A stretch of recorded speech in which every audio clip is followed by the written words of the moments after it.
Bismillahirrahmanirrahim. Assalamualaikum warahmatullahi wabarakatuh. Hello everyone. How are you today? I hope you always in a good condition. Amin. Today we will learn about sistem pemerintahan desa. Nah, anak-anak, jadi hari ini di pelajaran PKPS bersama Ibu Mai, kita akan membahas tentang sistem pemerintahan desa.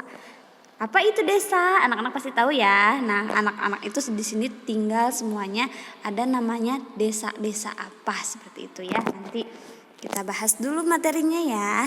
Yang pertama, kita lihat dulu ayat yang melandasi tentang sistem pemerintahan, yaitu Quran Surat Al-Ma'idah ayat 51, yang artinya, hai orang-orang yang beriman, janganlah kamu mengambil orang-orang Yahudi dan Nasrani menjadi pemimpin-pemimpinmu.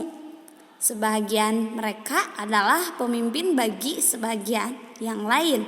Barang siapa di antara kamu mengambil mereka menjadi pemimpin, maka sesungguhnya orang itu termasuk golongan mereka.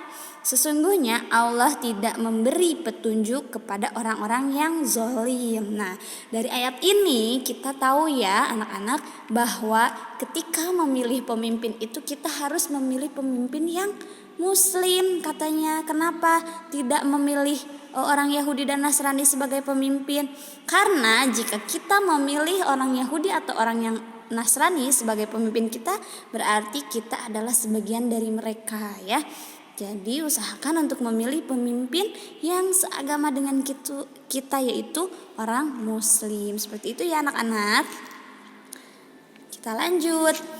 Nah, seperti yang Ibu katakan tadi, anak-anak kita semua tinggal di desa. Meskipun kita ada di kota, tinggalnya di kota, tapi tetap namanya itu desa, bukan kampung tapi desa ya anak-anak ya. Nah, apa itu desa?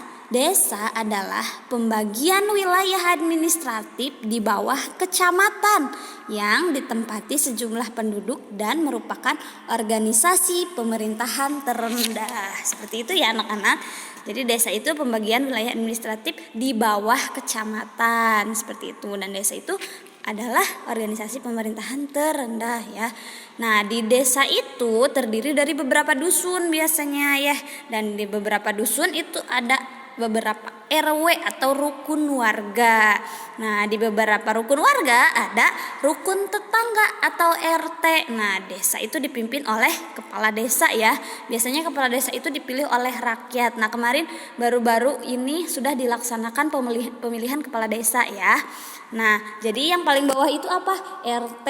Dari RT naik ke RW, dari RW ke dusun, dari dusun ke desa. Seperti itu ya anak-anak. Kita lanjut ke pemerintahan desa. Pemerintahan desa itu apa sih? Pemerintahan desa itu suatu sistem untuk menjalankan wewenang dan kekuasaan dalam mengatur kehidupan rakyat di segala bidang. Di segala bidang kehidupan mereka seperti sosial, ekonomi, dan politik. Itu ya anak-anak. Pemerintah harus bertindak semata-mata untuk kepentingan rakyat, karena tujuan dibentuknya suatu pemerintahan adalah agar rakyat dapat hidup sejahtera. Siapa sih rakyat itu? Kita semua itu adalah rakyat ya anak-anak. Nah, di desa itu ada susunan pemerintahan. Tadi seperti yang Ibu katakan ya, desa itu dipimpinnya oleh kepala desa. Nih, ini struktur yang biasanya ada di desa. Kalau teman-teman main ke desa, anak-anak akan melihat strukturnya. Misalkan kepala desa, nama kepala desanya siapa. Terus di sebelah kirinya ada lembaga ketahanan masyarakat desa. Biasanya ada hansip ya kalau di desa tuh. Terus ke pinggirnya ada Badan Permusyawaratan Desa atau BPD. Nah, BPD ini setara dengan kepala desa tingginya ya. Terus di bawah kepala desa itu ada sekretaris desa. Nah, sekretaris desa ini mengurus berbagai urusan. Nah, di bawah sekretaris desa itu ada banyak ya. Ada kepala urusan pemerintahan, kepala urusan pembangunan, kepala urusan perekonomian, kepala urusan kesejahteraan, kepala urusan keamanan dan ketertiban. Nah, di bawahnya lagi tuh masih di bawah sekretaris desa ada kepala dusun yang tadi ya, kepala dusun, ketua RT atau RW dan masyarakat. Seperti itu ya anak-anak.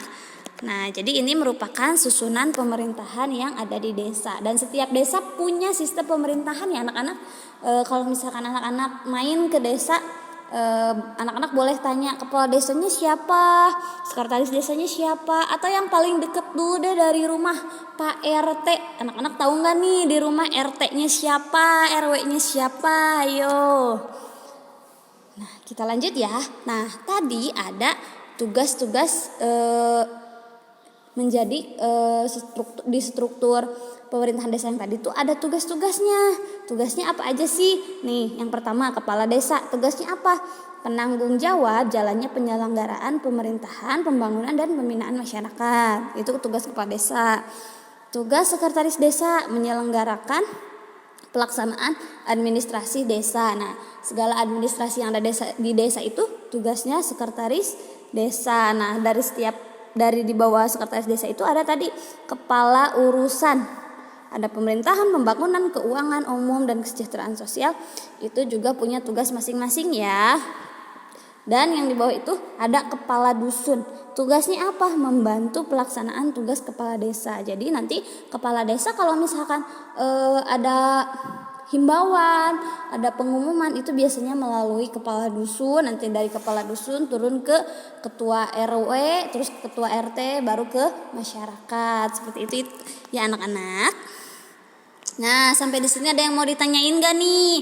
Kalau ada yang ditanyakan boleh WA ke Ibu Mai secara personal chat ya. Nah, terima kasih untuk pembelajaran sistem pemerintahan desa sekarang ini cukup sekian. Bila ada yang ditanyakan boleh langsung ke Ibu. Mohon maaf apabila ada kesalahan. Wabillahi taufiq wal hidayah. Wassalamualaikum warahmatullahi wabarakatuh. See you on WhatsApp group.